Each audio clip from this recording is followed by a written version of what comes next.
കുനാൽ കമ്ര ഇന്ത്യയിലെ അറിയപ്പെടുന്ന standup comedian. ഇക്കഴിഞ്ഞ മാർച്ച് 16 അദ്ദേഹം 45 മിനിറ്റുള്ള തന്റെ ഒരു കോമഡി ഷോ യൂട്യൂബിൽ അപ്ലോഡ് ചെയ്തിരുന്നു. നയാ ഭാരത് എന്നായിരുന്നു ആ സ്റ്റാൻഡപ്പ് കോമഡി ഷോയുടെ പേര്. രാഷ്ട്രീയക്കാരെ കുത്തുവാക്കുകൾ പറഞ്ഞും ഒളിയം പെയ്തും ഇടയ്ക്കിടെ ഒന്ന് കൊട്ടുന്നത് കുനാൽ കമ്രയുടെ ഒരു രീതിയാണ്. പലപ്പോഴും കൊട്ട് സഹിക്കവയ്യാതെ പല നേതാക്കളും അനുയായികളും അദ്ദേഹത്തിനെതിരെ തിരിയാറുണ്ട്.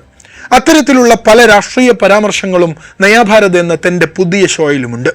പക്ഷേ ഇത്തവണ കൈവിട്ടുപോയി. ഒരു പ്രമുഖ ബോളിവുഡ് ഗാനത്തിന്റെ പാരഡി തമാശ രൂപേണ അവതരിപ്പിക്കവേ മഹാരാഷ്ട്ര ഉപമുഖ്യമന്ത്രി ഏകനാഥ് ഷിൻഡെയെ അദ്ദേഹം ഗദ്ദാർ എന്നാണ് വിശേഷിപ്പിച്ചത്. ചതിയൻ, വഞ്ചകൻ എന്നെല്ലാം അർത്ഥം വരുന്ന ഹിന്ദി പദമാണ് ഗദ്ദാർ. ഇതോടെ ശിവസേന ഷിൻഡെ വിഭാഗക്കാർ ഇളകി മറിഞ്ഞു. കുനാൽ കമ്രക്കെതിരെ ഭീഷണികളുണ്ടായി, FIRകൾ ഉണ്ടായി. ഷോ അവതരിപ്പിച്ച ഹോട്ടലിലെ വേദി അടിച്ചു തകർത്തു. കുനാലിനെ മുംബൈ പോലീസ് വിളിപ്പിച്ചു. കുനാൽ മാപ്പ് പറയണമെന്ന് മുഖ്യമന്ത്രി ഫഡ്നാവിസ് പോലും ആവശ്യപ്പെട്ടു. പക്ഷേ താൻ നടത്തിയത് തന്റെ ആവിഷ്കാര സ്വാതന്ത്ര്യമാണെന്നും കോടതി പറയട്ടെ, അല്ലാത്ത പക്ഷം താൻ മാപ്പ് പറയില്ലെന്നും കുനാൽ ഉറച്ചു തന്നെ പറഞ്ഞു. നോക്കാം fact and focus. Kunal Kamra എന്ന കൊമേഡിയന്റെ പ്രധാന ആകർഷണം തന്നെ രാഷ്ട്രീയക്കാരെ കളിയാക്കി അദ്ദേഹം ചെയ്യുന്ന പ്രകടനങ്ങളാണ്. കഴിഞ്ഞ ആഴ്ച അപ്ലോഡ് ചെയ്ത നയാ ഭാരതിലും ഒട്ടും വ്യത്യസ്തമല്ല കാര്യങ്ങൾ. പുതിയ ഇന്ത്യ എന്ന പേര് സൂചിപ്പിക്കുന്ന പോലെ തന്നെ രാജ്യത്ത് സംഭവിച്ചുകൊണ്ടിരിക്കുന്ന പല ഇവന്റുകൾക്കും കുനാലിന്റെ പരിഹാസങ്ങൾ കൊണ്ടുള്ള പ്രഹരങ്ങൾ കിട്ടി. പ്രധാനമന്ത്രി നരേന്ദ്രമോദിയെ, ബിസിനസ് ടൈക്കൂൺ അംബാനിയെ, ജുഡീഷ്യറിയെ എല്ലാവരെയും കണക്കിന് പരിഹസിക്കുന്നുണ്ട് കുനാൽ കമ്ര. കുറെ പാരഡി ഗാനങ്ങളും കൂടി ഉൾപ്പെട്ടതായിരുന്നു കുനാലിന്റെ നയാ ഭാരത് സ്റ്റാൻഡപ്പ് കോമഡി ഷോ. അതിലൊരു പാരഡി ഗാനത്തിലാണ് ഏകനാഥ് ഷിൻഡെയെ ചതിയൻ എന്ന് വിളിക്കുന്ന പദമുള്ളത്. ഇതാണ് വിവാദമായതും. ഏകനാഥ് ഷിൻഡെയെ വെറുതെ അങ്ങ് വഞ്ചക എന്ന് വിളിച്ചതല്ല കുനാൽ കമ്ര. സത്യം പറഞ്ഞാൽ ഷിൻഡെയെ ചതിയനായി കാണുന്നവർ മഹാരാഷ്ട്രയിൽ വേറെയും ഒട്ടേറെ പേരുണ്ട്. ബാൽ താക്കറെ സ്ഥാപിച്ച ശിവസേനയെ 2022 പിളർത്തിയതാണ് ഏകനാഥ് ഷിൻഡെ. എന്നിട്ട് ഉദ്ധവ് താക്കറെയുടെ സർക്കാരിനെ താഴെ ഇറക്കി. ശിവസേന പാർട്ടിയെ പിളർത്തി ശിവസേന ഷിൻഡെ വിഭാഗമുണ്ടാക്കി. BJPക്കൊപ്പം കൂടി ഉപമുഖ്യമന്ത്രിയായി. മുംബൈ നഗരത്തിലെ ഥാനയിൽ ഓട്ടോ ഓടിച്ചിരുന്ന ഷിൻഡെയെ കൂടെ കൂട്ടി വളർത്തി വലുതാക്കിയത് താക്കറെയാണ്. തനിക്ക് പ്രിയങ്കരനായ ഷിൻഡെയെ നേതൃസ്ഥാനത്തെത്തിച്ച അതേ ഗുരുവിനെയാണ് ഷിൻഡെ വഞ്ചിച്ചത്. BJPക്കൊപ്പം കൂടി ശിവസേനയെ മുഴുവൻ അദ്ദേഹം വഞ്ചിച്ചത്. സർക്കാരിനെ താഴെ ഇറക്കി മഹാരാഷ്ട്രയെ തന്നെ ചതിച്ചത്. ശിവസേന താക്കറെ വിഭാഗത്തിന് ഏകനാഥ് ഷിൻഡെ ഗദ്ദാർ തന്നെയാണ്. അതാണ് കുനാൽ കമ്രയും ഇവിടെ ആവർത്തിച്ചത്. ഷിൻഡെയുടെ ഈ പണി കാരണം വോട്ടിംഗ് മെഷീനിൽ ആളുകൾ കൂടിയതാണ് ആകെയുണ്ടായ ലാഭമെന്നായിരുന്നു കുനാലിന്റെ പരിഹാസത്തിന്റെ തുടക്കം. പക്ഷേ രാഷ്ട്രീയ എതിരാളികൾ നടത്തുന്ന കേവല പരിഹാസങ്ങളെ പോലെയല്ല.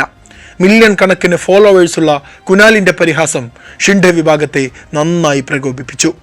പരിപാടി നടന്ന ഹാബിറ്റേറ്റ് ഹോട്ടലിന്റെ വേദിയിൽ കയറി ഫർണിച്ചർ തകർത്ത് മതിലിൽ പെയിന്റ് തളിക്കുന്ന ഷിൻഡെ അണികൾ കുറച്ചൊന്നുമല്ല കുഴപ്പമുണ്ടാക്കുന്നത്. തന്റെ വാക്കുകളിൽ കുഴപ്പമുണ്ടെങ്കിൽ ഹോട്ടൽ തകർക്കുന്നത് എന്തിനാണ് എന്നാണ് കുനാൽ കമ്ര ചോദിക്കുന്നത്. നിങ്ങൾ കഴിച്ച ബട്ടർ ചിക്കൻ നിങ്ങൾക്ക് ഇഷ്ടപ്പെട്ടിട്ടില്ലെങ്കിൽ തക്കാളി കൊണ്ടുവന്ന ലോറി മറിച്ചിടുന്നത് പോലെയാണത് എന്നാണ് കുനാലിന്റെ പ്രതികരണം.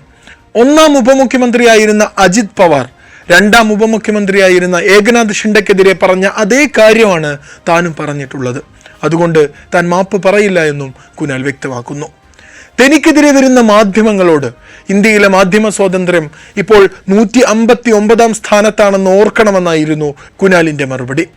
തന്റെ പേഴ്സണൽ നമ്പർ ലീക്കാക്കി ഭീഷണി സന്ദേശങ്ങൾ അയക്കുന്നവരോട് നിങ്ങളുടെ കോളുകളെല്ലാം വോയിസ് മെയിലിലേക്കാണ് പോകുന്നത് എന്നും അവിടെ നിങ്ങൾ വെറുക്കുന്ന അതേ പാട്ട് നിങ്ങൾക്ക് വീണ്ടും കേൾക്കേണ്ടി വരുമെന്നും കുനാൽ മറുപടി നൽകുന്നു. ഷിൻഡെയെ നേരിടാൻ കോൺഗ്രസ് പണം കൊടുത്തിറക്കിയതാണ് കുനാലിനെ.